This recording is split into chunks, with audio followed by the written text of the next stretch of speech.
Hello दोस्तों, कैसे हैं आप सभी। उम्मीद करता हूँ आप सभी बहुत ही अच्छे होंगे। तो आज के इस वीडियो में हम पढ़ने वाले हैं क्लास 11th और क्लास 12th का बहुत ही इंपॉर्टेंट टॉपिक जो है भैया मोललता। तो मोललता किसे कहते हैं, इसका परिभाषा क्या होता है, इसका फॉर्मूला क्या होता है, इसका मात्रक क्या होता है, इस वीडियो में हम समझेंगे और बहुत ही अच्छे तरीके से आपको समझ में आएगा। तो चलिए दोस्तों अपने टॉपिक को शुरू करते हैं। तो हमें पढ़ना है भैया मोललता, कि भैया मोललता किसे कहते हैं।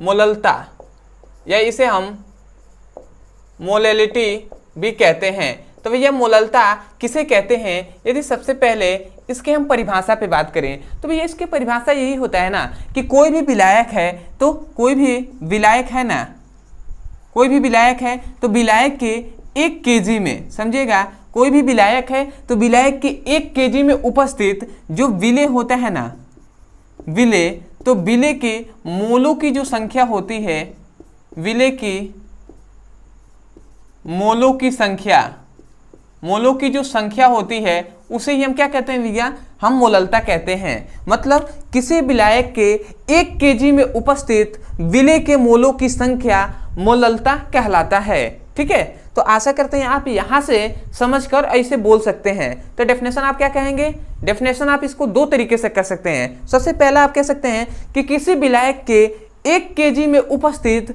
विलेय के मोलों की संख्या मोललता कहलाता है। तो आशा करते हैं अगर आपको इस तरीके से अच्छे समझ में आ गया है तो बहुत ही अच्छी बात है, आपने लिख भी लिया होगा। ठीक है, या दूसरे तरीके से आप ऐसे भी कह सकते हैं कि 1 kg विलायक में उपस्थित, समझिएगा, 1 kg विलायक में उपस्थित विलेय के मोलों की संख्या मोललता कहलाता है। तो आप या तो 1 kg विलायक में उपस्थित विलेय के मोलों की संख्या मोललता कहलाता है, या तो आप ऐसे कह दीजिए, या आप ऐसे भी कह सकते हैं कि किसी विलायक के 1 kg में उपस्थित विलेय के मोलों की संख्या मोललता कहलाता है। तो आशा करते हैं आपको दोनों तरीके से अच्छे समझ में आ गया होगा। तो चलिए अब हम डेफिनेशन को लिख दे रहे हैं। तो हम डेफिनेशन क्या लिखेंगे, हम ये लिखेंगे कि 1 kg मतलब केजी मतलब क्या, किलोग्राम, तो 1 kg विलायक में उपस्थित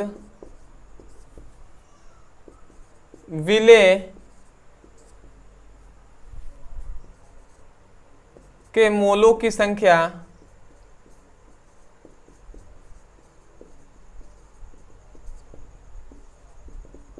मोललता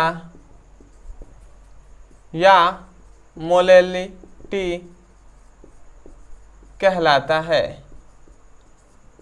ठीक है, तो यहाँ पे हमने डेफिनेशन लिख दिया है, 1 kg विलायक में, 1 kg विलायक में उपस्थित विलेय के मोलों की संख्या मोललता कहलाता है। तो यहाँ पे हमने सबसे पहले इसका परिभाषा लिख दिया है। अब आते हैं भैया कि इसको याद रखेंगे, इसे स्मॉल m से प्रदर्शित करते हैं।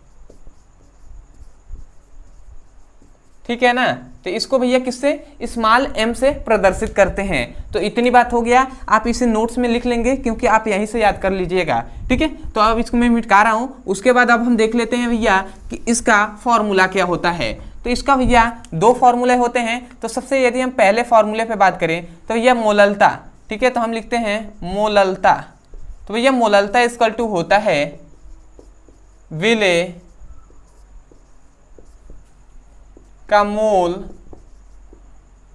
बटे क्या होता है, विलायक का क्या होता है, विलायक का क्या हो जाएगा, भार हो जाएगा। ठीक है, क्योंकि केजी में लिया गया ना, तो विलायक का भार हो जाएगा किसमें, केजी में। तो ये इसका सबसे पहला फॉर्मूला हो गया। मोललता इक्वल टू होता है विलेय के मोल बटे विलायक का भार, वो भी केजी में। तो ये सबसे पहला फॉर्मूला हो गया। अब चूंकि हम एक और बात जानते हैं कि मोल बराबर होता है, मोल बराबर होता है भार बटे अणुभार, भार बटे अणु भार होता है। ये बात हम जानते हैं कि मोल बराबर क्या होता है, भार बटे अणुभार होता है। तो इस मोल की जगह पर हम भार बटे अणुभार भी तो लिख सकते हैं ना। तो यहीं से हमें दूसरा फॉर्मूला मिलता है। वो क्या मिलता है भैया, दूसरा मोललता का फॉर्मूला मिलता है विलेय का भार बटे क्या हो जाएगा, विलेय का अणुभार और गुणे क्या हो जाएगा, विलायक का भार, विलायक का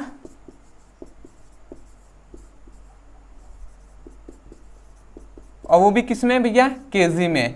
तो ये हमें दूसरा फॉर्मूला मिल गया। तो इन दोनों फॉर्मूले को आपको याद रखना है क्योंकि बहुत से इंपॉर्टेंट फॉर्मूले हैं, ठीक है। इसी से आप किसी भी पदार्थों का या किसी विलयन का क्या निकाल सकते हैं भैया, मोललता निकाल सकते हैं। अब इसमें एक और नोट्स में आपको याद रखना है, ठीक है, बहुत इंपॉर्टेंट ये है मात्रक, क्योंकि बहुत बार ऑब्जेक्टिव टाइप क्वेश्चन में आपसे क्लास 12 में भी पूछ लिया जाता है। तो आप क्या कह सकते हैं भैया, इसका मात्रक होता है मोल प्रति किलोग्राम, मोल प्रति किलोग्राम। तो ये आप फॉर्मूला याद रखेंगे। इसका क्या होता है, मात्रक क्या होता है, मोल प्रति किलोग्राम या मोल प्रति केजी भी कह सकते हैं इसे।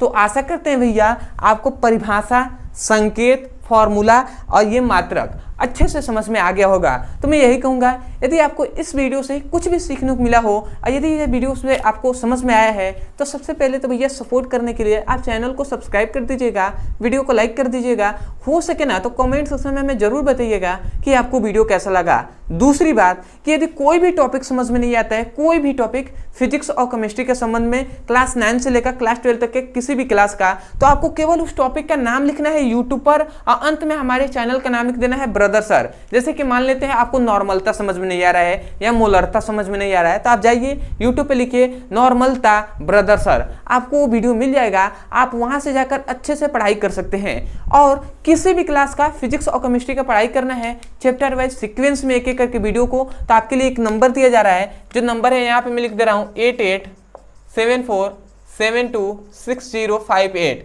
ये व्हाट्सएप नंबर है। इस नंबर पे मैसेज करके जिस भी क्लास का फिजिक्स और केमिस्ट्री का पढ़ाई करना है आप इस नंबर पे व्हाट्सएप करके मांग सकते हैं। यदि आपको मान लेते हैं क्लास 11th का ही पढ़ाई करना है फिजिक्स और केमिस्ट्री का चैप्टर वाइज सीक्वेंस में, तो आप जाइएगा इस नंबर पे व्हाट्सएप पे क्या लिखिएगा, class 11th physics chemistry all video link, तो आपको वीडियो का लिंक दे दिया जाएगा, वहां से जाकर आप अच्छे से पढ़ाई कर सकते हैं। तीसरी बात सबसे इंपॉर्टेंट कि यदि हो सके तो जितने भी आपके फ्रेंड्स हैं उनसे जब भी मिलिएगा तो आप बताइएगा कि भैया इस चैनल पे जाकर आप पढ़ाई कीजिए, इस चैनल पर फिजिक्स और केमिस्ट्री की पढ़ाई किसी भी क्लास का कराया जा रहा है, ठीक है, क्लास 9 से लेकर क्लास 12 तक के बीच का। तो आशा करते हैं इतनी बात आप समझ गए होंगे। तो चलिए दोस्तों आज के लिए इतना ही, मिलते हैं अगले वीडियो में, तब तक के लिए धन्यवाद। जय हिंद, जय भारत।